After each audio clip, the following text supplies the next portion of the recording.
ইসলামী আন্দোলনের ইতিহাস হলো, ইসলামী আন্দোলন যখন বেশি দুর্বল থাকে তখন এক ধরনের ষড়যন্ত্র থাকে।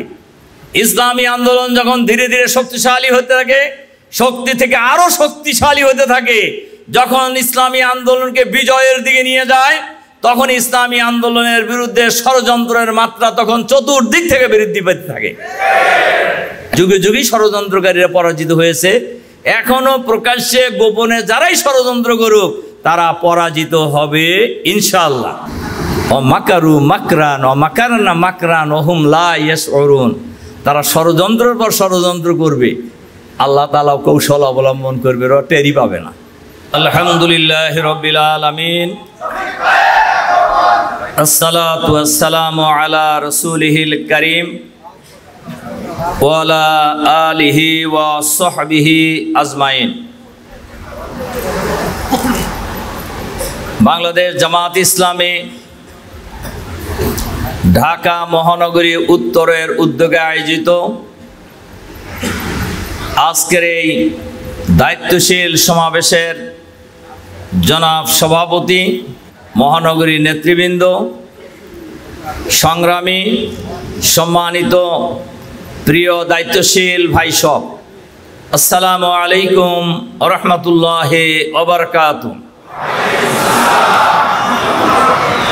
সম্মানিত ভাই সব, আমাদের প্রিয় জন্মভূমি এই বাংলাদেশ, এই দেশ একটি সুন্দর দেশ, এই দেশের মানুষও ভালো। শুধুমাত্র অসৎ নেতৃত্বের কারণে আজকে বাংলাদেশ এই জায়গায় এই অবস্থায় এসে দাঁড়িয়েছে। দেশ স্বাধীনতা লাভের পর থেকেই যারাই শাসন ক্ষমতায় অধিষ্ঠিত হয়েছেন, যেভাবেই হয়েছেন,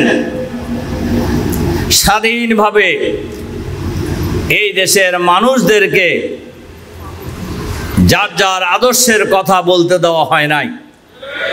বিশেষ করে ইসলামের কথা তো নয়, নানানভাবে নানা প্রক্রিয়ায় ষড়যন্ত্রের মাধ্যমে ইসলামী আন্দোলনের কাজকে বাধাগ্রস্ত করার জন্য চেষ্টা করা হয়েছে। বিশেষ করে 2008 সালে 29শে ডিসেম্বর ইলেকশন ইঞ্জিনিয়ারিং এর মাধ্যমে আওয়ামী লীগ বাংলাদেশের রাষ্ট্রীয় ক্ষমতায় অধিষ্ঠিত হয় এবং এরপর থেকে তারা যে 15 বছর 7 মাস 5 দিন রাষ্ট্রীয় ক্ষমতায় ছিলেন,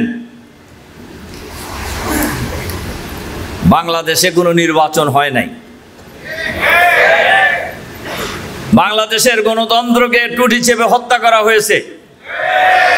মানুষের কথা বলার কোনো অধিকার ছিল না। কেউ কথা বলতে চাইলে, কেউ সরকারের সমালোচনা করলে দেখা যেত তার এই চুটটুটি চেপে ধরা হতো, তাকে গুম করা হতো, তাকে হত্যা করা হতো, তাকে ক্রসফায়ার দেওয়া হতো, অথবা তাকে বন্দিশালায় বন্দি করা হতো। এটা ছিল এই সরকারের সবচাইতে বড় জুলুম। বিচার ব্যবস্থাকেও ধ্বংস করে দেওয়া হয়েছিল। দেশের সন্ত্রাসী এবং লাঠিয়াল বাহিনীকে দেশের সর্বোচ্চ আদালতের বিচারক নিয়োগ করা হয়েছে। অনেক ষড়যন্ত্রই হয়েছে। আমাদের ভাইদের উপর, বোনদের উপর অনেক জুলুম নির্যাতন চালানো হয়েছে। শুধু আমাদের বললে ভুল হবে, 18 কোটি মানুষের উপরে জুলুম নির্যাতন চালানো হয়েছে। গুটি কয়েক সুবিধাবাদী গোষ্ঠী ছাড়া বলা যায় দেশের সকল শ্রেণী পেশার, দল মত, জাতি বর্ণ ধর্ম নির্বিশেষে সকল শ্রেণী পেশার মানুষই এই সরকারের জুলুম নির্যাতনের শিকার। অর্থনৈতিকভাবেও দেশটাকে পঙ্গু করে দেওয়া হয়েছে। হাজার হাজার লক্ষ লক্ষ কোটি টাকা এই দেশ থেকে বিদেশে পাচার করা হয়েছে। দেশটাকে একটা লুটপাটের রাজত্বে পরিণত করা হয়েছিল এবং বাংলাদেশের সকল রাজনৈতিক দলই বলা যায় কখনো আলাদা আলাদা, কখনো সম্মিলিতভাবে এই স্বৈরাচারী ফ্যাসিবাদী সরকারের বিরুদ্ধে আন্দোলন করেছে, কিন্তু কোনো আন্দোলনই যুক্তিক পরিণতি লাভ করতে পারে নাই। এই দেশটা আমাদের, এই দেশটা 18 কোটি মানুষের, দেশটায় সম্পদে কোনো অভাব নেই, কোনো জিনিসেরই অভাব নেই। অভাব হলো সৎ দক্ষ নেতৃত্বের অভাব। বাংলাদেশের মানুষের মধ্যে এই পরিবর্তনের পর বাংলাদেশের ইসলামী আন্দোলনের ভূমিকা বাংলাদেশের মানুষের মাঝে নতুন করে একটি আশার সঞ্চার করেছে, মানুষকে আবার নতুন করে ভাবার সুযোগ করে দিয়েছে। 5 তারিখে আমিরে জামাত ঘোষণা দিয়েছেন। আমিরে জামাতের ঘোষণার পর সবসময় বাংলাদেশে কোনো একটা ঘটনা ঘটলেই হিন্দুদের বাড়িঘরে মন্দিরে হামলা করে বিশেষ একটা দলের উপর দায়িত্ব চাপানোর একটা ষড়যন্ত্র সবসময় হয়েছে। যদিও প্রমাণিত হয়েছে যারা ষড়যন্ত্র করছে এই হামলাকারী তারা, কিন্তু এটা প্রকাশ করতে দেওয়া হয় নাই। এবার আমাদের নেতা আমিরে জামাত উনি প্রথমেই ঘোষণা দিয়েছেন জামাত শিবিরের লোকেরা হিন্দুদের মন্দির পাহারা দেবে, তাদের বাড়িঘর পাহারা দেবে, তাদের ব্যবসা প্রতিষ্ঠান পাহারা দেবে। এক পর্যায়ে থানা পাহারার কথা বলা হয়েছে এবং আপনারা সেটা দিয়েছেন, দেন নাই? সারা বাংলাদেশের লোকেরাই দিয়েছে, আলহামদুলিল্লাহ আলহামদুলিল্লাহ। এবং জামাত এবং শিবিরের লোকেরা কোথাও চাঁদাবাজির সাথে জড়িত হয় নাই, কোথাও দখলদারিত্বের সাথে জড়িত হয় নাই, হওয়ার প্রশ্নও আসে না। তার কারণ আমরা আমাদের কর্মীদেরকে সেই ট্রেনিং দেই নেই, বরঞ্চ আমাদের সবসময় স্ট্যান্ড চাঁদাবাজির বিরুদ্ধে, সন্ত্রাসের বিরুদ্ধে, দখলদারের বিরুদ্ধে, এবং এটা থাকতেই হবে। এই মহানগরীকে আমরা ইসলামের মহানগরী বানাবো ইনশাআল্লাহ ইনশাআল্লাহ ইনশাআল্লাহ। জাতির যে মূল সংকট, প্রধান সংকট, সৎ দক্ষ যোগ্য নেতৃত্বের সংকট, এই সংকট জাতিকে পূরণ করতে হবে। সেই পূরণ করার দায়িত্ব কাদেরকে পালন করতে হবে?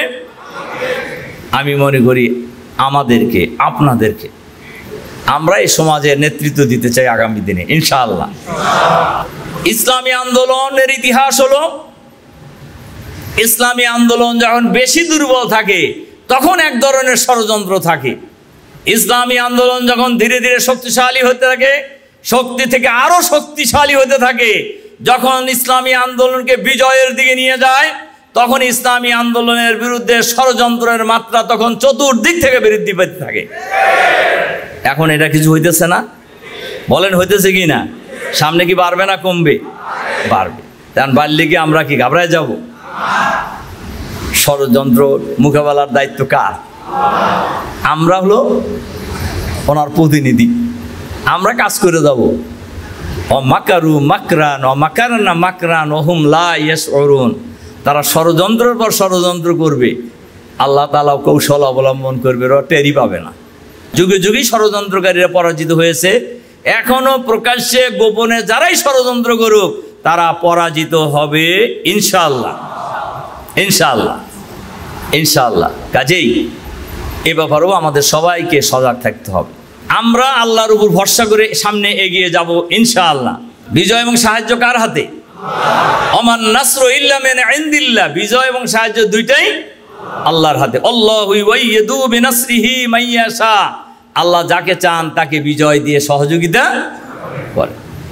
তা আমরা আল্লাহর উপর নির্ভর করে আল্লাহর সাহায্য নিয়ে আমরা মাঠে ময়দানে এগিয়ে যাব ইনশাআল্লাহ, যাতে করে আগামী দিনে ঢাকা মহানগরী উত্তর হবে বাংলাদেশের ইসলামী আন্দোলনের জন্য মডেল শাখা ইনশাআল্লাহ।